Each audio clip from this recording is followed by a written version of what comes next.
भारतीय किसान यूनियन प्रधान के सदस्यों ने आज जिलाधिकारी के माध्यम से प्रधानमंत्री नरेंद्र मोदी को ज्ञापन सौंपा, जिसमें उन्होंने एमएसपी की गारंटी की मांग की। साथ ही उन्होंने कहा कि 2011 में मनमोहन सिंह सरकार के दौरान नरेंद्र मोदी जोर शोर से एमएसपी का मुद्दा उठाते रहे।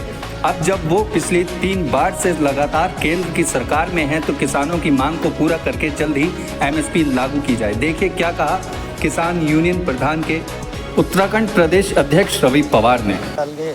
हमारी आवाज़ सुनने के लिए और हमारी आवाज़ को सरकार तक पहुंचाने के लिए यहाँ पे आए, आपका आभार, धन्यवाद। आज का जो ज्ञापन का मुद्दा है ये हमारा एमएसपी से रिलेटेड है। 2011 से ही सरकार से हमारी एमएसपी को लेकर डिमांड चल रही है, जिसको जितने भी सरकारी दल हैं सबके प्रतिनिधि ने साइन भी किया हुआ है। उसका साइन किया हुआ लेटर भी हमने अपने ज्ञापन के साथ आज प्रस्तुत किया है। और ये ज्ञापन हमने माननीय प्रधानमंत्री नरेंद्र मोदी जी को और नेता विपक्ष श्री राहुल गांधी जी दोनों के नाम भेजा है, क्योंकि दोनों ही लोगों ने हमें वायदा किया था एमएसपी देने का। लेकिन आज 13 साल हो गए हैं, ना ही तो कांग्रेस ना ही भाजपा किसी ने भी एमएसपी के बारे में कोई ध्यान नहीं दिया। इलेक्शनों से पहले जब कांग्रेस की सरकार थी, तब के प्रधानमंत्री सरदार मनमोहन सिंह जी से तब हमारे आज के प्रधानमंत्री नरेंद्र मोदी जी ने एमएसपी को लेकर बहुत लड़ाई लड़ी थी, लंबी लड़ाई लड़ी थी कि एमएसपी को तुरंत लागू करो।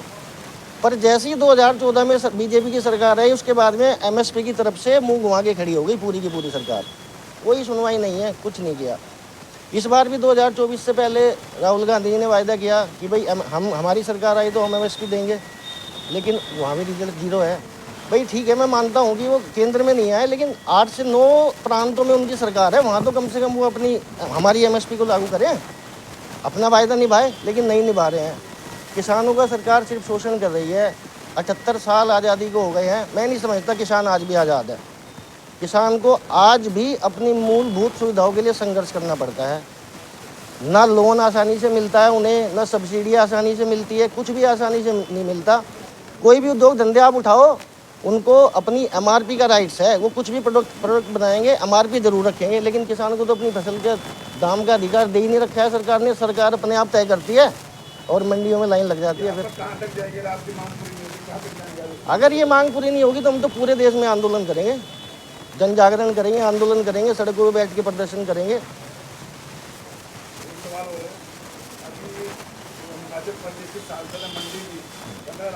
बयान दिया है कि जो दिल्ली के अंदर आंदोलन कर रहे किसानों ने, वहाँ पर महिलाओं के साथ बलात्कार करा, उसके बारे में आप क्या कहते हैं? देखिए, बहुत ही दुर्भाग्य की बात है।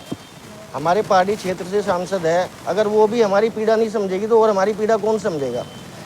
अपने इलेक्शन के टाइम, कम से कम अपने इलेक्शन कैंपेनिंग के दौरान तो उसने किसानों के दर्द को देखा होगा। उसके बाद भी अगर ऐसा बयान दिया है तो मैं तो इसकी भर्त्सना करता हूँ। इस विषय में भी आज हम एक ज्ञापन राज्यपाल महोदय के थ्रू स्पीकर महोदय के पास भेज रहे हैं।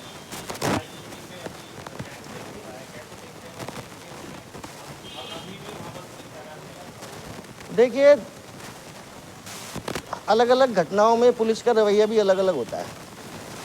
जन आक्रोश होता है तो पुलिस एक्टिव हो जाती है, जन आक्रोश नहीं होता है तो पुलिस शांति से अंडर टेबल का हो या फिर अंदर रूम का हो, सब सेटल कर देती है। 2-4 दिन लोग चिल्लाते हैं, याद करते हैं, हाँ ये वो 5वें दिन कोई नई घटना हो जाती है, पुरानी को भूल जाते हैं। क्योंकि हमारे यहाँ तो आजकल तो रोज का काम हो गया। आप रोज पेपर उठाओगे, रोज न्यूज़ सुनोगे तो आए दिन ये घटनाएं होती रहती है।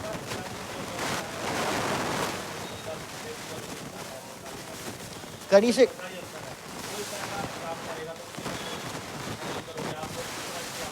देखिए, जब तक इन केसेस में कड़ी से कड़ी सजाओं का प्रावधान नहीं होगा ना, कड़ी से कड़ी सजा से मेरा मतलब समझ रहे हो, बाहर के देशों में बलात्कार के केसों में बहुत ही कड़ी सजा है। हमारे यहाँ पे क्या है कि कानून का सहारा लेके छूट जाते हैं लोग। अगर इन विषयों में कड़ी से कड़ी सजा होगी तो अपराध तभी रुक पाएंगे। बिल्कुल, इस बारे में हमारी तैयारी चल रही है। इस बारे में हम ज्ञापन भी देंगे और हमारा एक रैली का भी प्रोग्राम है, हम रैली भी निकालेंगे।